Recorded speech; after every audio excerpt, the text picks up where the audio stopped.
Hi everyone. Well, yes, this is my natural hair. Once in a while, I do a video with my natural hair. I do want to give a PBC update since I briefly mentioned it in my previous video. I figured I haven't done an update in a while. I'll do a quick one now. So where I'm at is I'm still taking my original medicine that I've been taking for approximately 6 years. Not 100% sure. And I am a partial responder. I believe that's what they said. In other words, it has never ever gotten my enzymes into normal range, and they have, I'll just give you a semi-reference, and it's not 100% accurate. Although I do know that my original number was over, it's like alkaline phosphates, probably not pronouncing that correctly. And then my original number was over 800, and the range is, I'm not going to be accurate on this, but somewhere between 35 and 100, something like that. That normal range is between 35 and 100 approximately. And my number was over 800. Yikes. But I have never gotten it, even with the medicine that they prescribed. I have never gotten that number under 200. And it's even went up to over 400 at times. I'm not sure if that's when I'm eating, and at times I'm eating back into that toxic level that I not being mindful of what I'm eating. It could be a contributor for sure.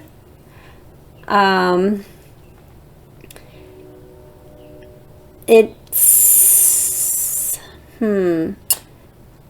have finally agreed. I had finally agreed to add an additional medicine just to see if it would work. However, that didn't even last 2 months. So I've already stopped taking that medicine because the side effects were not good. My last test I had, the number was still over 200, and it's kind of been lingering anywhere between 200 and 400. But the last couple blood tests have been more around 230. I think it was 260, then it was 230.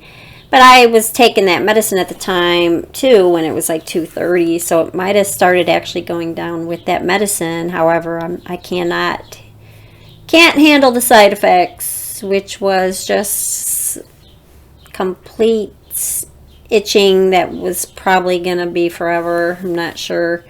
And also I got like welts from it all over my stomach. And now if I knew those were temporary, I would have stuck in it. And I'm not saying I won't take that medicine again. I may, and go to a dermatologist and see what they could do. I may not. I'm going to actually go to a specialist in Indianapolis and see what he has to say. And I believe that there's another medication I could try, and that it doesn't really have side effects. Well, it has one possible major side effects, but you know how that is with any medicine. And I might try it and see. And that side effect isn't even it could be bad for the kidneys, so I would always have to get my kidney function checked. But it doesn't mean that that is something that will happen. You have to always remember that. When you see these commercials, aren't you like horrified? They talk about all these medicines, but it may cause this, it may cause this, it may cause that, it's like, oh my God. And I think they have to do that in order to not get sued or something like that, I'm guessing. It's like craziness. But I definitely want to live. And I will try to add this new medicine if he determines that's okay for me to do, and my doctors all agree, and I think they will. And I'll try that just to see what happens with those numbers. But the good news is I do, now honestly, since the COVID, I haven't been as motivated to do like, oh, I'm gonna eat good for 10 days. And I was in a good groove with that before, with the 30 days eat pure. I was so good because I do believe that you are what you eat, basically. So I'm a walnut. But you want to feed your body nutrition, not crap. There's food, which there's food and there's junk. There is not junk food. There's food and there is junk. You choose. I believe that wholeheartedly. Unfortunately, during COVID, I've been eating a lot of junk and not enough food. And now when I say food, I mean what's natural and God-given, not man-made. Because man-made is toxic and will make you ill. So, I do want to live a long life, so I have to eat food and nutrition and not just eat. It's amazing because it's like, it's almost like you're eating drugs when you eat a cupcake, right? It's like so addicting because of that chocolate and sugar has a hold on your brain, your serotonin levels, and makes you freaking happy, right? So there is that. So I promise to be better. Oops.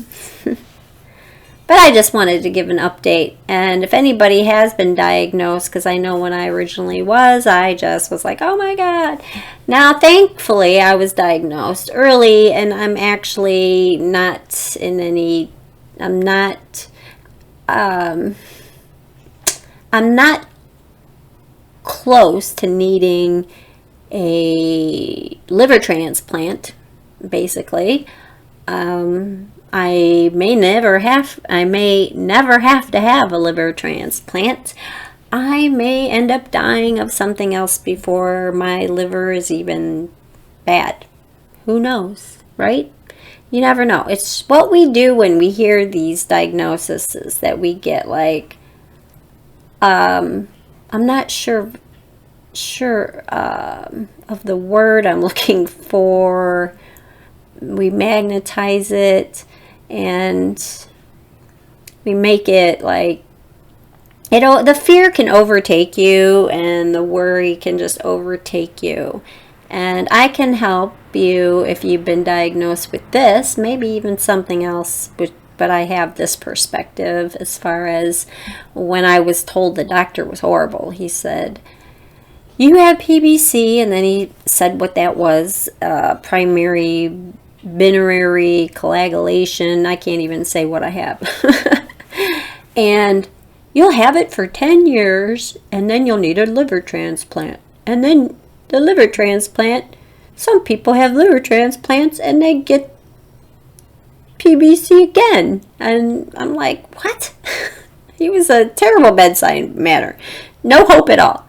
And I just thought, I'm going to kill myself. Honestly, that's what I thought. Well, I'll just live till I get sick, and when it gets to be 10 years, I'll just kill myself. I know that sounds terrible. And I obviously didn't, and it's been over 10 years, and I'm on medicine, and no sign of having a liver transplant. I am on a support group, because I know nobody, but physically I know nobody who has this.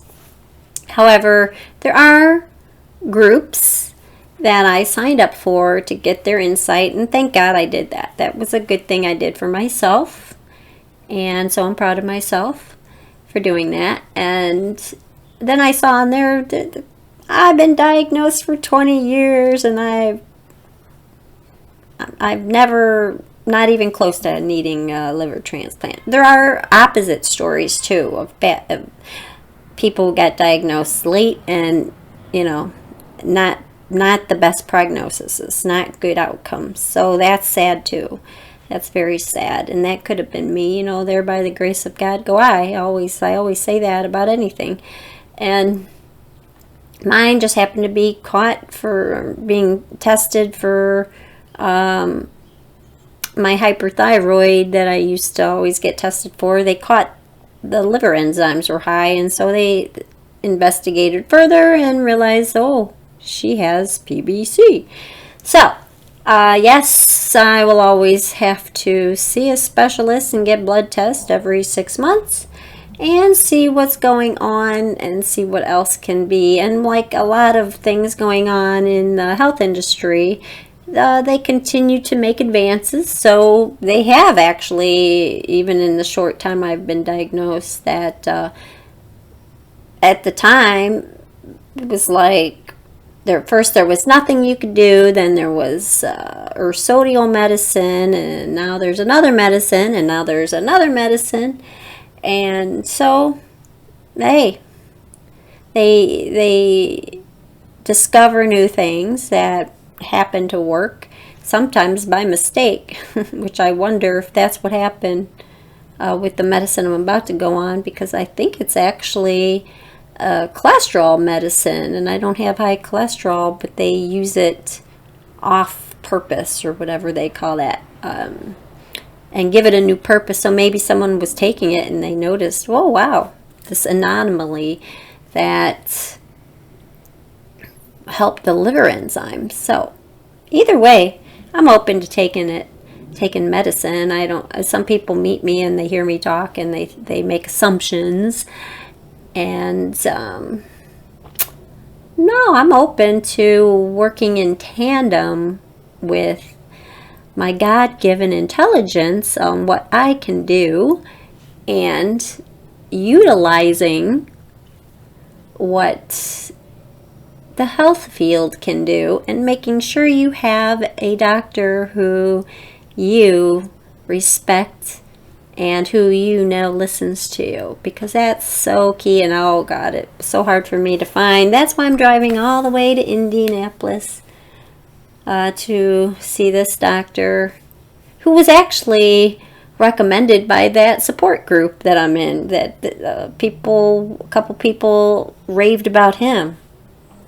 And I can't go to somebody in Chicago because I live in Indiana, even though Chicago is closer to me, but it's okay.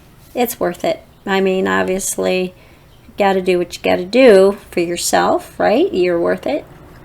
I just wanted to touch base. It is a rare disease that I was diagnosed with. If anybody has it or knows somebody who's diagnosed with it and they want to talk to me, reach out to me at minimedi333@gmail, and I will definitely talk to them on my experience, which might help, or give them any health food help information. And I've overcome a lot of physical challenges, and I'm just managing this one and learning how to manage it better. And I'm not afraid like initially you're afraid. So those are the people that might want to reach out to me, and I hope you do. And I encourage you to. I'll talk to you next time. Thank you. Have a beautiful, blessed day, living life to the fullest, no matter what you're going through.